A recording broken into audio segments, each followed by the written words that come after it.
What's going on, guys, and welcome to another episode of Smash JT. Just got finished watching the Square Enix E3 2019 presentation, and it was good. In fact, I'd say it was very good. It wasn't great. There were some things that were a little bit frustrating, but they talked about Final Fantasy VII Remake for a pretty good amount of time to kick things off. I'm talking about 10-15 minutes of footage and conversations about this game, and it looks beyond fantastic.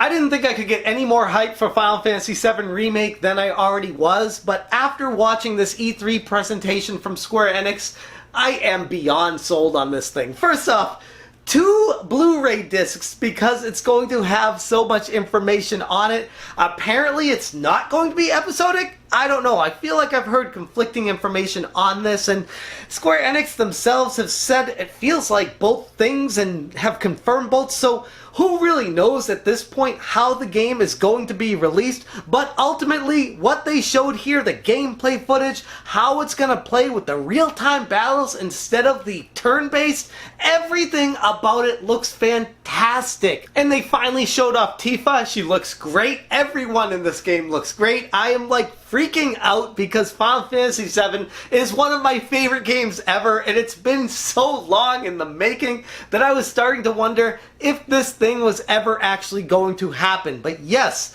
not only is it coming, but it's gonna be here on March 3rd, 2020, and there's a playable demo at E3, which makes me think that that demo will be coming to us outside of E3 fairly shortly after, and I'm looking forward to that one.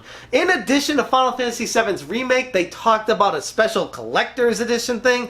This comes with Cloud Strife riding the motorcycle, a steelbook case, an art book, a mini soundtrack CD, a few in-game materia character item things, tons of stuff with this for $329 USD plus tax from the Square Enix store. And I gotta be honest with you, I don't really have the money right now, but man, I would love to pre-order that thing because it looks pretty badass. Square Enix always does a terrific job on their 3D character models and their action figure statue things. I've seen them when I've gone to Comic-Con. They do a fantastic job on all of those. And honestly, for the price of $329, you're getting a good amount of stuff from this, and it's right in line with how much this stuff typically costs. When you get the top tier branded Square Enix characters directly from the source, it's expected to be around that much. So from the standpoint of somebody who's a gigantic fan of Final Fantasy VII and seeing this remake in action and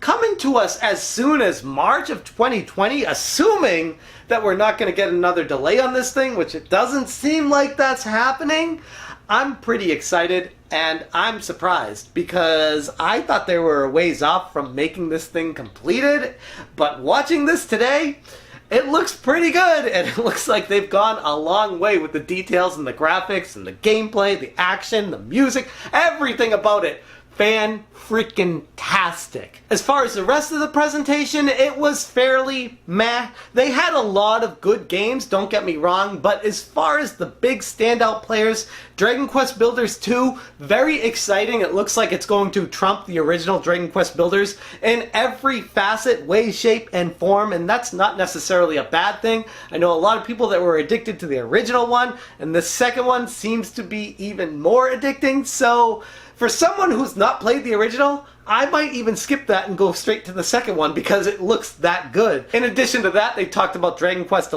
the definitive edition coming to the Switch, which I've been waiting for. Still haven't played that one. Day one purchase for me, which releases at the end of 2019 and alongside a ton of other games coming out in 2019, especially the fall, winter time.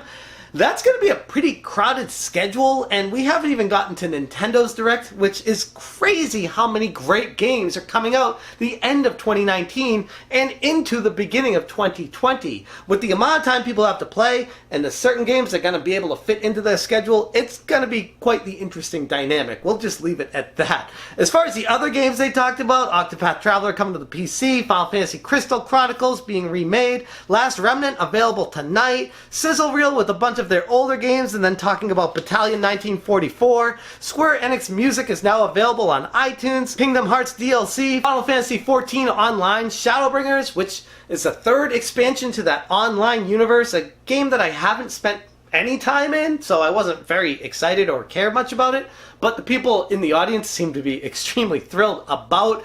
But they spent a lot of time talking about that one. That was like 10 or 15 minutes of the presentation, and I was like, it's either one of those games that you play or you don't play, so it's hard to sell people on an online experience if they haven't already dived in the first place.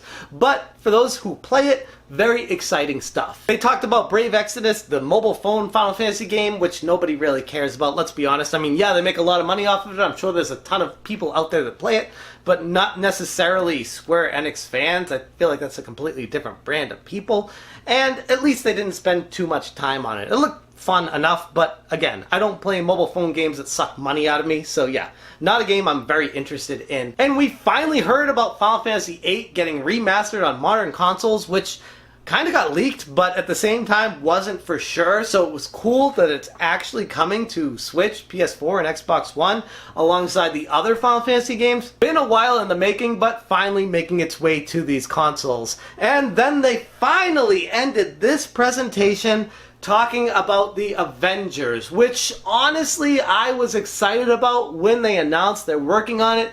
They showed a bunch of pre-rendered movie clips from this game, and yes, it looks great, it looks fantastic, it looks, oh my god, I can't wait to play it. But are they making a game or is it a movie? Because they didn't show any gameplay footage, and even during the live stream, while I was talking to everyone who was watching, everyone was wondering where the gameplay footage was, and there was none to be shown. And yes, I know E3 is a marketing blitz, and that's what they do. They try to hype people up, but it would have been nice to see a little bit of gameplay. The game doesn't come out until May of 2020, so it is a while away, but they also said they have a playable demo at E3 right now. So if they have a playable demo, it stands to reason they could have showed a little bit of gameplay. So that in itself was a little bit frustrating. Hopefully the game turns out okay, but I don't get sold on pre-rendered CG movies anymore. I need to see the gameplay because I'm playing these video games, not buying them to watch a movie. But in theory, everything they talked about, if it comes together the way they say it is, the Avengers is going to be a fantastic game. So yes, still looking forward to that one. But again, would have loved to see some gameplay footage. Anyways, that is the Square Enix conference in a nutshell. It was good. It was very good.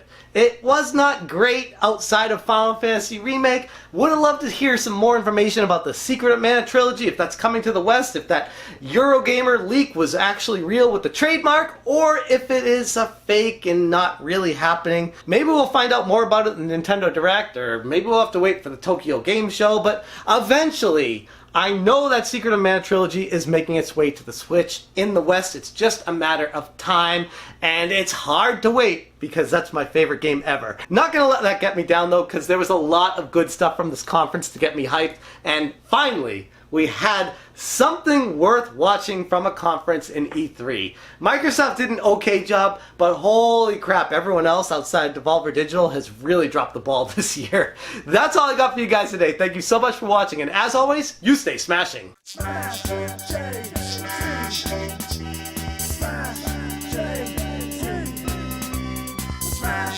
it,